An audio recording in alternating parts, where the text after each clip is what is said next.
Dylan Bell, Brooke Hushtigan? Way off. Sorry about that. So for Corey, all three of these people volunteered and helped make the School Lodi Grow Initiative happen. Corey volunteered countless hours to attend our School Forest Committee meetings since its inception, giving crucial input as a parent, community member, and forestry specialist. He was especially instrumental in working to coordinate the timber harvest in 2025 and planting logistics and planting consideration for Lodi Grows Together. This past week, Corey, or a couple weeks ago, Corey was at the forest every day, all day, organizing trees for planting and generally ensuring that the process went well.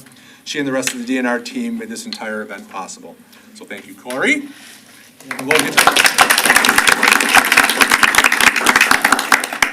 Dylan has been an invaluable resource in the health of our school forest by marking trees for selective cutting and coordinating the timber harvest 2025. Last week, a couple weeks ago, he worked every day, all day as the Lodi Grows Together, organizing equipment, trimming tree roots, and showing off his awesome fire truck. Dylan's work was critical to a smooth and successful week. So thank you, Dylan. And Brooke is a worker. You can tell us by her work ethic, stamina, and quiet fortitude that she's a dependable teammate who gets things done. She has also spoken to our OSC students about her career. She too worked tirelessly to prep trees and organize logistics of planting for long days at the school forest a couple weeks ago. Most importantly, she suffered many small children trying to hug her in a giant bear suit while it was 80 degrees outside. She was an all-star.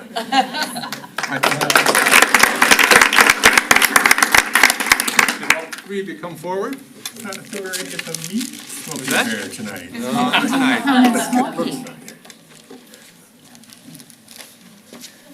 No, Brooke. Okay. So shy. And here's the pay for the week, $100,000. Thank you. Dylan? No? Corey, stay up here. You're not there. And you guys want to take Brooke as well? She's not here. Anything you guys want to say about the week and everything? An amazing opportunity, a lot of work put in by a lot of people. Glad the weather worked out. I don't know how you ordered up that weather, but great job. We didn't do it the week before. But not only the reach that it did with the kids, all the school students, but beyond that, the videos that were taken, the additional programming that's been developed out of the planting, the visit from the governor, from the senator, just an incredible event. It was great. From a personal level, having gone through the school district, it was fantastic to be able to see our kids out at that site. I wish we had had that opportunity as children growing up here as well. Fantastic that my kids got to be out there too and kind of create that connection to space and kind of come back and have an investment in that, you know, as it grows. And I hope that as we kind of continue with that forest and the management, that the kids get to get out there. They get to learn about forestry and other environmental resource educational opportunities, but also there's other opportunities too with our education to be able to use that space. So from a professional level, same as Dylan, it was fantastic as a forester or in our forestry division to be able to see that happening and supporting hopefully other school districts and doing the same thing. So really great effort. So typically what we do is we take our honorees and have them take a picture with the board in front of the Lodi Pride banner. So we'd ask you to do that and ask the board to get up and take a picture quick.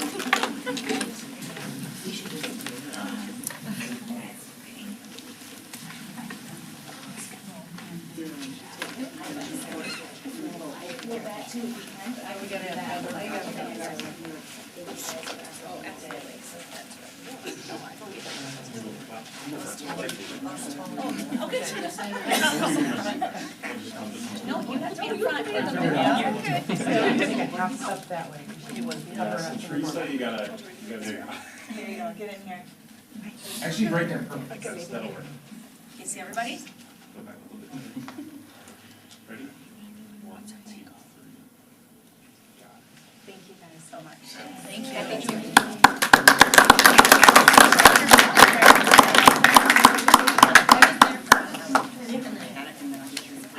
Very nice.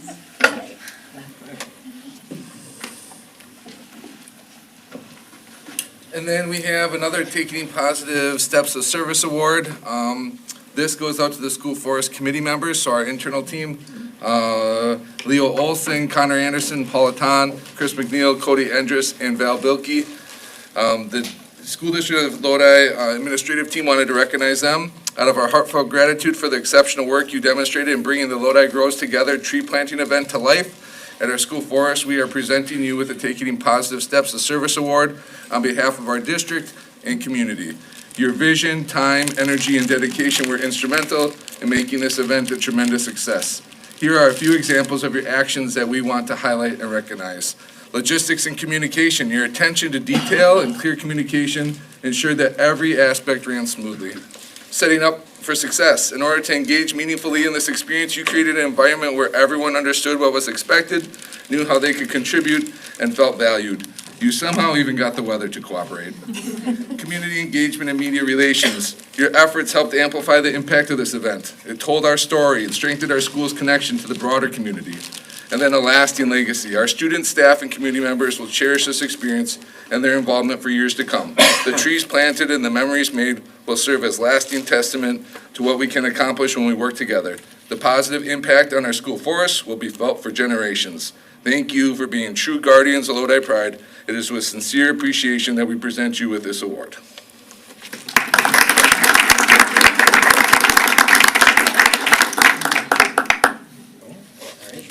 $100,000. Congratulations. Sir, is your $100,000 from? Congratulations. Thanks. Words of wisdom? Yeah, I've just been at a loss of words since that week happened. It was pretty amazing. Just like couldn't have envisioned everything running that smoothly and being that great. And it just really, I've thought a lot about like the word community in the past few weeks and like what we can accomplish when we work together. Like you said, just we can really do amazing things, and it really was just a total like team effort. Like there's so many people that like helped kind of make this happen. So it was just great to be a part of. I'm not one with a loss of words, as you know. I've been thinking about this, so this is my 28th year here. I've been part of some really cool initiatives, but this by far is one of the best.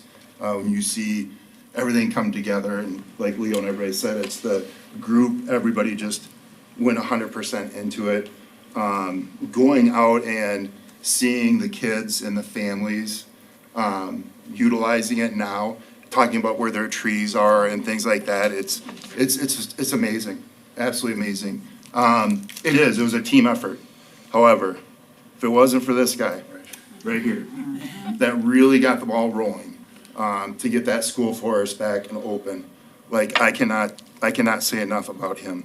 Superstar, everything he's done, it's vision and it's coming together, and it's going to be just a legacy in our district. And so thank you for all of your support, but thank this guy right here.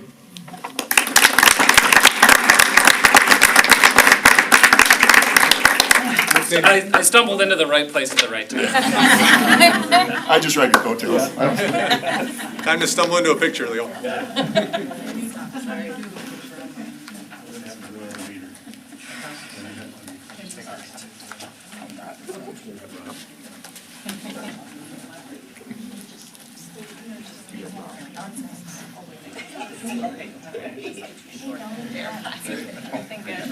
No one ever does get front. I'm taking two cameras. 1, 2, 3. One more. Ready?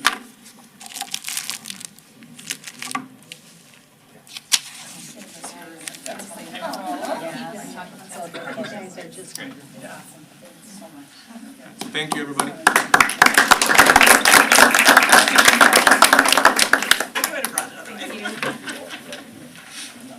Not me. I want to. That's all I'm thinking. Don't trip, don't trip. I'm scared. All right.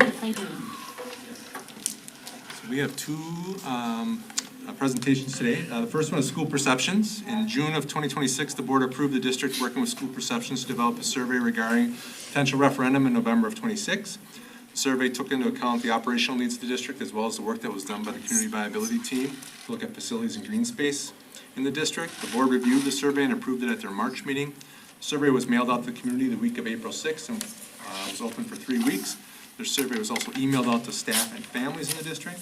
Tonight, Rob Demuse from School Perceptions will be joining us virtually to review the results of the survey.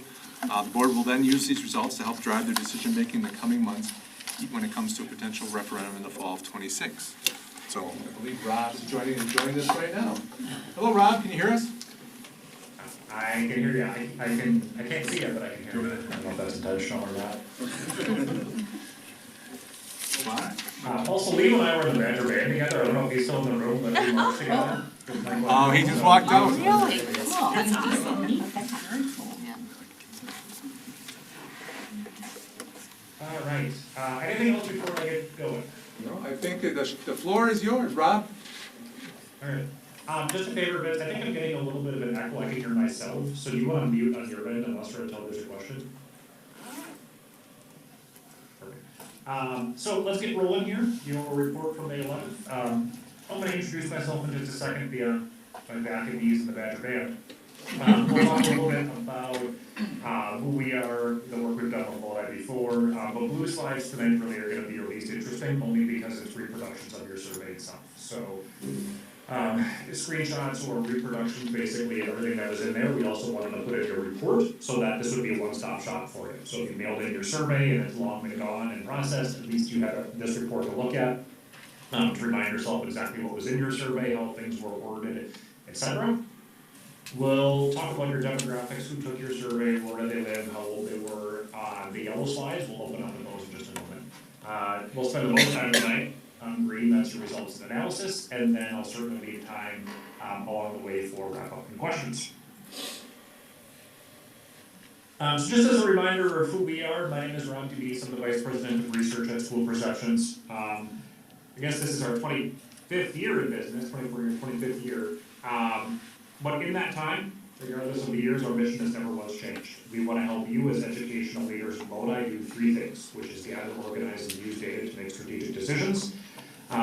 In these years, we've conducted over 3 million staff, student, parent, and community surveys, all in the name of school improvement. And exciting milestone for us, we just crossed 1,400 school districts nationwide that we've helped through the strategic planning and referendum planning process, which is about 10% of the nation. So we're pretty proud of just reaching that 10% mark across the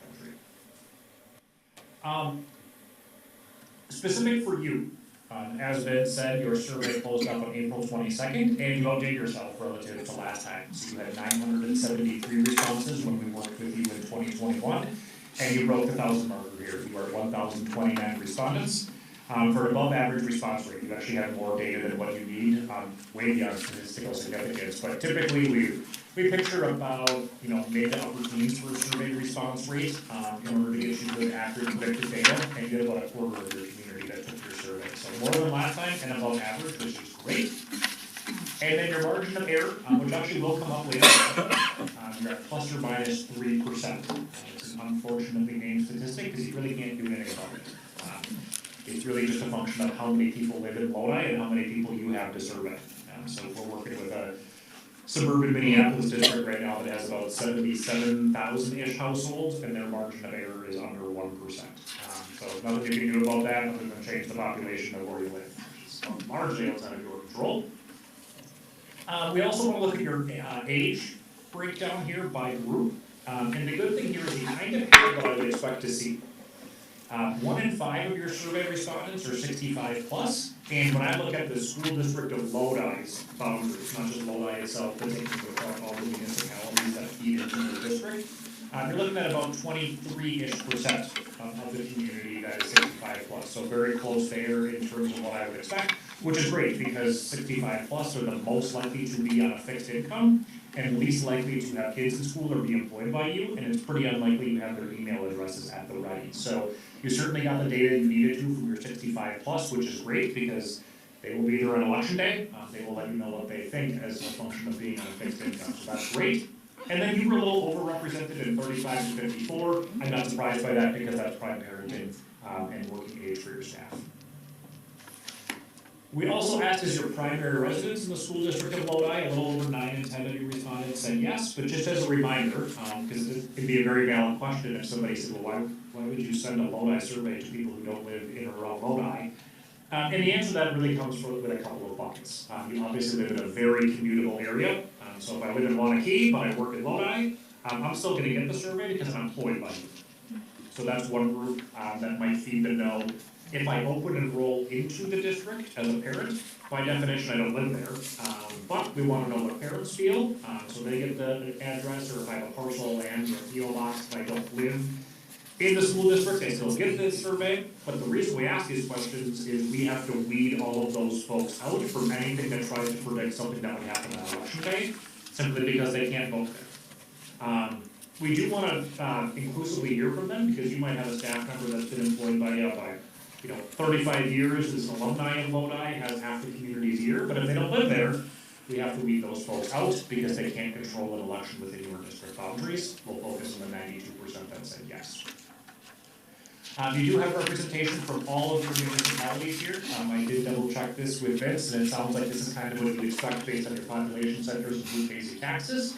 But you do have survey respondents from all municipalities that in some way, shape, or form help financially support the school district in Lodi. That's weird, I don't know why that's over there. 2 questions that will get us to 3 key subgroups. We're gonna look specifically at how staff feel. We're gonna look specifically and isolate how parents feel, but the no is arguably the most important group for no other reason than they are by far the biggest. But these 2 questions are how we're gonna get to those 3 subgroups in just a moment. Then we're back to a blue slide. So I'm gonna spend little to no time on these, only because this is exactly what was in your survey itself, whether it was in your print copy at home, or I joined your committee meeting a couple of months ago as we were prepping to get this out. This is really what you saw at that time. So your big blue line over there on the left has the highest rated school district among all kinds of comparables. But nevertheless, there were some financial challenges that the school district wanted to disclose to the community. So things like your current referendum expiring, increasing costs, the state limits, staff compensation being below average compared to a study. But basically saying there's an outstanding budget deficit because of these challenges, and we're gonna need some feedback from you as a Lodi taxpayer. First green slide. Would you support the school district of Lodi maintaining the current level of operational funding? A majority of all 3 key subgroups said yes.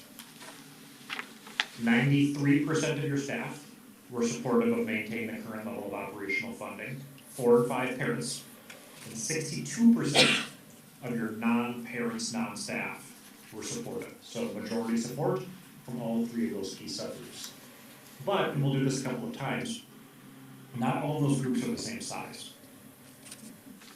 So what we need to do is we need to take that data and weight it based on how much of a proportion each of those are. So what we see here, based on some external US Census American Community Survey data, about a quarter of your electorate are parents. So we need to weight their support, which came in at 80%. Of your non-parents, non-staff, your broader community members that neither have kids in school nor are employed by you, they make up about 3/4 of the community with 62% support. Staff are really influential, but tend to make up no more than 1%, if that, of your electorate on election day. So really influential, but numbers-wise, not that many of them. But what we're seeing here, if we carry this equation out to fruition, is if this election were held today, approximately 2/3 of the community would support maintaining the current level of operational funding. As you know though, that certainly wasn't the only question in the survey. Following that immediately was the setup. So non-recurring versus recurring. 4 options that we're going to collapse into 3 in just a moment. So here, because we didn't know what the community would say yet, it read, if the community supports replacing the referendum funding, which we just learned they did, then how should the funding be set up?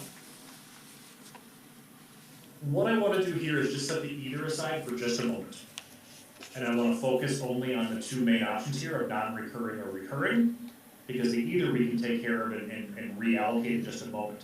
But what I see here is staff prefer non-recurring to recurring. In other words, non-recurring, the one that expires. Your parents prefer non-recurring to recurring. And by a wide margin, your non-parents, non-staff also prefer non-recurring. Just to make this this data a bit easier to eyeball, what we did then on the next slide is just reallocated the item. So for instance, the 38%, I took that and added it to 36. I took the 38 and added it to 17, just to make this a bit clearer, but the message holds true. All three of your current subgroups support a non-recurring setup than they do recurring, especially for that key large group of your community, the purple people, your non-parents, Then, still in the operational funding frame, there was a question about additional staff compensation. Looking at and analyzing the study, and what that said, it would provide a wage increase for all support staff. Here, the question read specifically, would you support a referendum that provides $675,000 each year on an ongoing basis to help make staff compensation more competitive with schools in our region? Just like your original operational question, yes, beat no. So your staff, 93 to 2, parents, 79 to 11, and all those that had an opinion, your non-parents, non-staff, also majority, 59% to 32% for this question. Very similar results here. When you weight that based on how big each of those groups are, you're looking at just under 2/3 support. That was then the end of your operational functions. We then turned the page to facility planning. So here there were 4 main projects that were driven by the question you see up top. So the community viability team identified these as priorities. So then the question of the community was, would you pay to complete each project below at this time? Those four being career and tech ed, indoor athletics, the PAC, and outdoor athletics. Let me begin with your respondents put together, and then we'll break these up a little bit, much like we just did. So then the question read, would you pay to complete each project below at this time? It was a yes/no question. CTE, by quite a bit, garnered the most support. About 2/3 of your survey respondents said, yes, I would pay to support the CTE project. I would say kind of the second tier then, just below 50% at 49% respectively, you heard yes for indoor athletics and outdoor athletics. And then 43% came in as a yes for PAC. When we peel those apart, I was curious whether the order changed depending on which subgroup I was in. And the answer was kinda, but kinda not. So, number one priority across all 3 key subgroups was CTE. In other words, that garnered the most yeses from your staff, from your parents, and from your non-parents, non-staff. Then it varied a little bit. Your parents' second highest priority was indoor athletics, followed by outdoor athletics, followed by the PAC. For your non-parents, non-staff, once again, their highest priority was CTE, followed by outdoor athletics, followed by indoor athletics, and then the PAC. Your staff, once again, number 1 CTE, followed by the PAC, outdoor athletics, indoor athletics.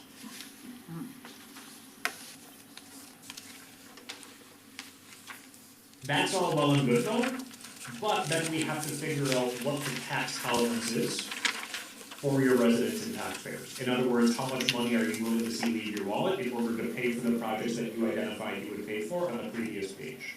It was $15 million up to the all-in cost at $33.3 million. And of course, the most important number in here then is that's all well and good. Maybe I'm yes, maybe I know, but I can't decide, I can't know until I know how much this is gonna cost me, depending on how much property value I have. And in order to make the multiplication as easy as possible, it was a per $100,000 of property value.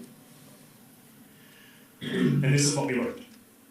So first the question, assuming the projects included were acceptable to you, what referendum amount would you support? We're going to begin up here in the upper left with your biggest group of your community, your non-parents, non-staff, broader community members. And we're going to go left to right. So the first thing we see here is if the board decided that they wanted to put a $33.3 million referendum on the ballot, about 11% of the biggest chunk of the community would support that. So we know that that's not gonna be supported. So basically, the idea here then is, how low do you need to go until you cross a 50% threshold for each key subgroup? So your non-parents, non-staff, they cross at something small. Or a different way to say that is, cumulatively, if I'm willing to support 33.3, I'm willing to support something cheaper at 30, I'm willing to support something cheaper at 25, because the tax impacts will only go down. So once again, for your non-parents, non-staff, they cross 50% support. In your yellow, which is something smaller than 15 million. Your parents are 3 levels down. Your parents come in supported at 25 million, as do your staff. But we have to do that same weighting exercise and say, well, based on how big each of those groups are, how much support would we expect to garner on election day, should you decide to take each of these to ballot. Here, I think this table's all well and good, but I found it easier to do this. This is the same data as the previous slide, just in a more visual way. So what this is saying, with weighted support, if the board determined they wanted to move ahead with a $15 million capital referendum, you are within the margin of error. You're a little over 50%, but that margin of error being about 3 to 3.5%, there is a pesky plus or minus sign there. 15 million is basically a flip of a coin right now. It would be firmly in the too close to call. That support then declines, as you would expect as the tax impacts go up, as things get more expensive. In fact, kind of in the middle here is pretty linear. For about every $5 million that's added to the referendum, support declines by approximately 10%. Looking the other way though, something smaller than 15 million garners about 63% of the electorate. So, then looking back, knowing that 15 million is too close to call, probably something slightly smaller than 15 million, would be to go back and look at what the priority levels are and see what amount of projects you want to do, knowing you have to keep it under the dollar amount that the community just said. Finally then, well, second to finally, there was some future facility planning. So these were projects that the survey disclosed would not be included in the November referendum. But the question was, when do we do so? As soon as possible, 5 to 10 years, or this is not a priority for me right now. And I believe there were 5. High school gym, softball and baseball support areas, varsity softball and JV baseball regrades, the Highway 60 facility, and the performing arts expansion. Here, what I like to do is see how you shake out in terms of being above or below 2. If you're above 2, just going back to my scale here, you're kind of in the, address kind of as soon as possible, between, up to about 5 years or so, if you're above 2. Here, none of your items exceeded 2. So what I'm kind of seeing here is you're definitely getting out of that 10-year range, or this is not a priority for somebody at this time. Though that said, the order shook out as high school gym being most supported, followed by the varsity softball and JV baseball regrades, softball and baseball support areas, the Highway 60 field, and finally the performing arts expansion. So all are pretty close, but all are kind of in the do this later, or this is the priority for me at this time. Over here, again, kind of depended on what people I fell into. So the first 2-ish were kind of similar. High school gym is either the top or second highest priority for your staff, your parents, or for your non-parents. Non-staff, your varsity softball and JV baseball regrade was second highest for staff, but actually the number 1 overall for non-parents, non-staff. The regrade was 5th for your largest group, your non-parents, non-staff. So I guess what we kind of see shaking out here is that upper level projects, the high school gym and varsity softball and JV baseball regrade, are probably the most supported across all 3 groups. Your softball and baseball support vary, but kind of closer to the bottom are your JV, the Highway 60 field and performing arts expansion. That's at the bottom for your staff and parents, and in the middle for your non-parents, non-staff. All right, then, now this is the final part. These are our overall satisfaction questions.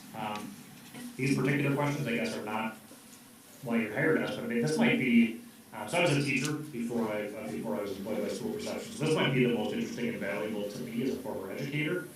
The question read, how is the district doing in each of the following areas? And spoiler alert here, you have fantastic data. The scale read, great, good, fair, poor. Perfect score is a 4, worst score is a 1. So when I eyeball these 12 numbers for the first time across our three key subgroups, I want to look and see are any numbers above or below 2.5. And actually every single number on your screen here is above 2.5, meaning you're above the median of the scale. For many of these numbers, you're leaning towards the great range, especially for your staff.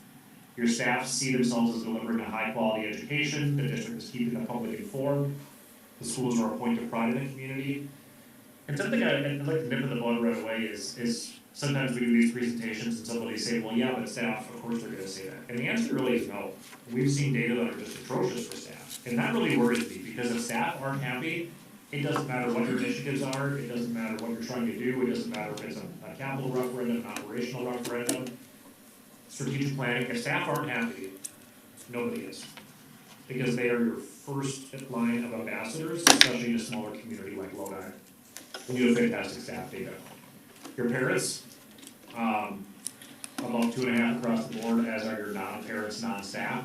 One of the things that maybe pleasantly surprised me, you're actually my third board meeting of the night here, and you're the only one that I've seen recently that didn't land below 2.5 for non-parents, non-staff, and parents. Because typically what happens is people will say, well, you must not be managing your funds appropriately, or you wouldn't be asking me for more money, therefore I'm gonna dock you on managing funds appropriately. Are they your lowest scores? Yeah, but I would say you're the anomaly by still being above 2.5. A different way to look at this is by pulling all of your respondents together, much like we did when I presented your data in 2021. First exciting thing here, your scores in 2026 are above where you were in 2021. Every one of these items is better now, as evaluated by your community, than they were 5 years ago. Whether it's the quality of the education, how you're keeping the public informed, the extent to which you're managing funds appropriately, and whether you're a source of pride in the community. Again, I'll be a broken record. Every score now is higher than you were 5 years ago. What we can also do, because we ask these on all of our community surveys that we do, we can put you in a pool of other districts that look like you. What does that mean? It means first we say other districts that are rural, suburban, or urban that also serve K-12 students. Then once we have you in that bucket, we say what are other districts that have similar enrollments, similar staff-student ratios, similar revenue per pupil, and similar amount of families experiencing poverty. So we push you in a pool of other districts that have similar characteristics along those 6 lines. And we say, well, how do you stack up? What's a normal score for a district that looks like you? 2 of these items here, nobody is outperforming you.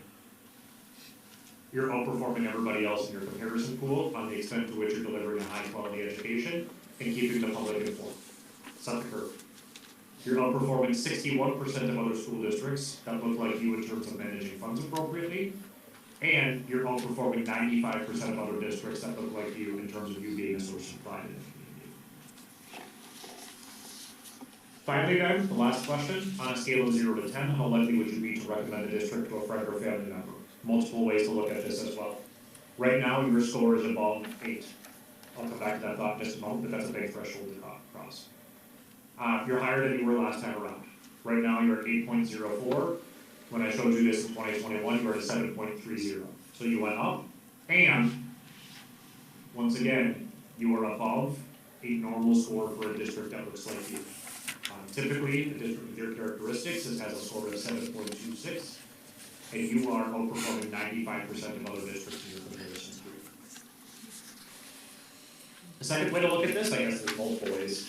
One, just where your score is, you're well above neutral here in terms of willingness to recommend on a 0 to 10 scale. That's just one way to look at it. Another way is, again, as you went up or down, you're above your comparison, you're outperforming almost everybody else. But the fifth way to look at this is by taking a look and summing up your 8s, your 9s, and your 10s. Shouldn't do math live here, but 39 and 19, what's that, 58 plus another 14, 72%. Why does that matter? Because the research behind this question suggests that anybody that gives themselves an 8, a 9, or a 10 is an ambassador for you. They are an ambassador on your behalf, i.e., they're the ones that will strike up a conversation with somebody else about the good, the cool things that Lodi schools are doing. They're the folks that are walking up and down the road playing at a football game. They are the ones that are working the concession stand at a softball tournament. They're the ones that are striking up a conversation at a family reunion this summer, talking about the good things that Lodi is doing. So I mentioned that this score of 8 is a big threshold to cross, because on average, your average survey respondent is an ambassador on your behalf. And that I can maybe count. I don't know that I need 2 hands to count up all the districts that I've seen have that happen to. So again, that's really exciting data. 72% of folks are ambassadors on your behalf. They are talking well about you, and you don't have to do anything to motivate them to do so. They are already in your corner. So, putting that all together, what did we learn? A, there is majority support for renewing the operating referendum at the current level. B, respondents prefer a non-recurring to a recurring referendum setup, i.e. expiring versus not expiring. C, there is majority support for additional compensation. D, support for a $15 million building referendum is above 50%, I think it was at 51.8, but that number is within the margin of error. Support grows to outside the margin of error for a smaller building referendum. E, the highest priority building project among all 3 subgroups is CTE. And F, Lodi is outperforming their peers in all satisfaction metrics, and all of those metrics increased from 21 to 26. I'm going to pause here, I'm going to take a sip of my water, but certainly whatever questions you have, I'm more than happy to take. Thanks, Rob. Appreciate it. Questions, board members? So we have a bunch of staff here tonight, and I just wanted to say, sorry, and administration, thank you very much. It's amazing.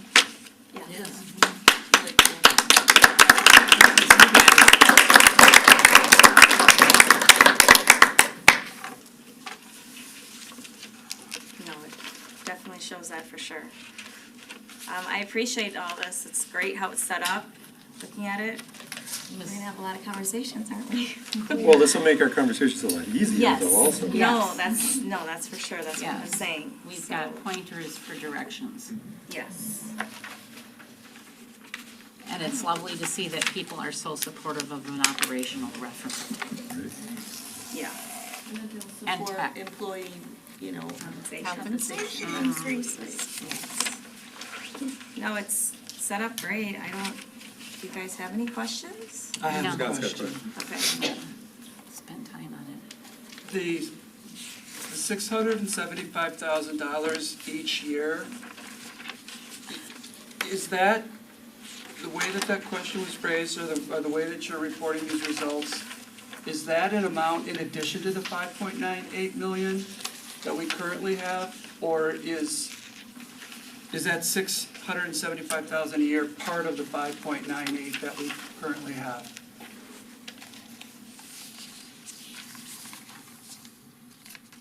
Yeah, Vince, I might lean on you for a little bit of this too, but the way the question was set up here is replacing the current level of referendum funding. So the 6.75, the assumption was that would be part of that, not above that, because that went into a number that we didn't test. But Vince, correct me if I'm wrong in that. Yeah, I think it's looking at that being part of it. I don't think that's clear, one way or the other. Like, if, looking back, we should have made it more clear that it would be above. But it's, so I don't think the question is as clear as it needs to be on that. I think that's something that's important for the board when we're figuring this out. If I understand the numbers and the respondents to the 675. For my mind, I just need to know if we've got the 5.98 plus the 675, or if the 675 is a part of that 5.98. And you guys gave me my answer. Yeah, I think the goal was to put it as separate, but I can see how it'd be written as together, or thought of as together, if that makes sense. Yeah, that's why I wanted to get some clarity on that.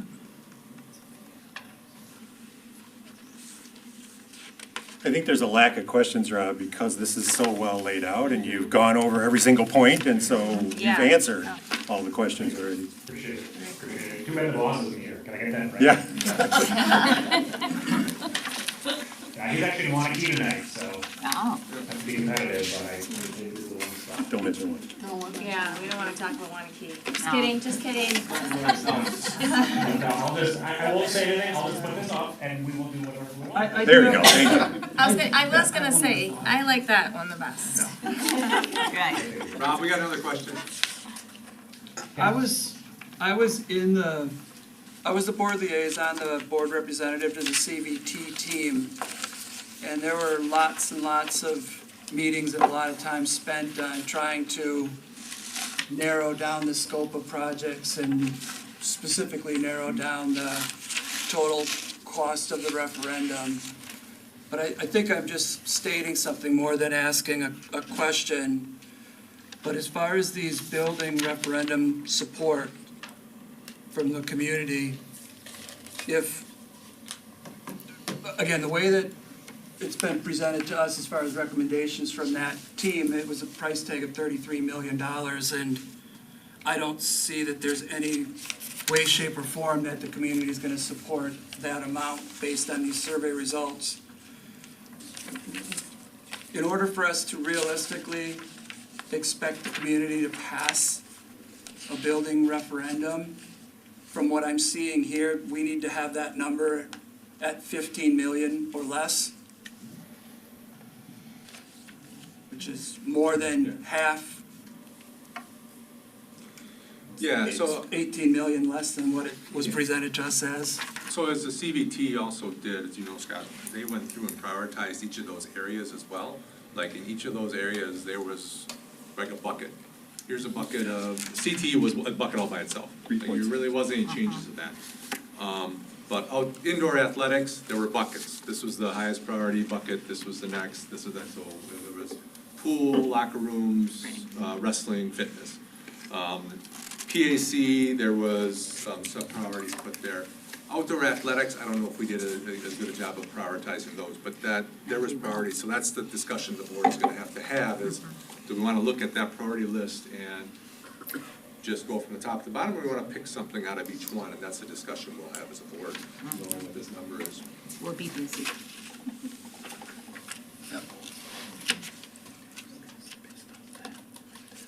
Any other questions for Rob? No, it was excellent. Thank you. Thank you. Thanks, Rob, we appreciate it. Thank you so much. All right, if anything comes up, Vince, you certainly know where to find me, otherwise you folks have a good night. All right, take Too, care. thank you. Thank you. Too, bye. And it's kind of as we talked here, the board will now take this information and really start to look at coming together around what a possible referendum will look like in November of 2026. We're not doing that tonight. This is the information. We have time to look at it. There's also comments that come with the survey, which I will share with all of you. Both of those will be posted on our website tomorrow. The results here and then the comments. And then we'll get together and we've talked about some potential meeting dates to start talking about these pieces and come up with like some options to look at and hopefully come back and have a robust discussion of that at our June meeting. All right? Any other questions? Now we're moving on to our gallery walk, right? All right. So just again, a reminder of the gallery walk. We have balanced scorecards, which are grounded in the district strategic plan, which was developed through broad community engagement in 2021 in the conversation for our future events. Priorities that emerged from that work became the pillars of our strategic plan, approved by the board in July of 2021. To help ensure alignment of those community identified priorities, the district developed district-wide balanced scorecard. Much like our vital signs provide a snapshot for overall health, the scorecard gives us a clear picture of our current state and helps us monitor progress with our highest priority strategies. While the board approved the refreshed strategic plan in December 2025, which will guide our future work, the updated plan will serve as the foundation for scorecard beginning next year. This is still based on the 2021 scorecard because it was mid-year. We were looking to change goals mid-year. So to help bring this work to life, we've invited staff from each of the buildings to join us tonight, participate in a gallery walk. Staff will share the strategies they're using in their buildings to implement 2 of the strategic plan pillars. Again, you're familiar with this, how it works. We'll divide into small groups, rotate through 4 stations, set up in the district office. Elementary OSC presenting together up here at the front board. Middle school will be in the conference room over there. Primary school, I believe, over here. And then across the way will be the high school in their conference room. We will set a timer for 10 minutes and we will just rotate. So if staff want to get where they need to, and we just need to break up into groups. So, Break us up into groups. Just break us up. yeah, there you go. You 2 go to the high school. You 2 go to the primary school. You guys want to go elementary LSC, and you guys go to the middle school, and then we'll just rotate this way.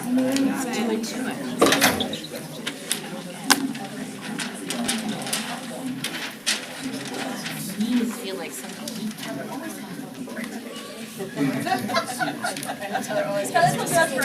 That's great, that's good, but then I don't fumble.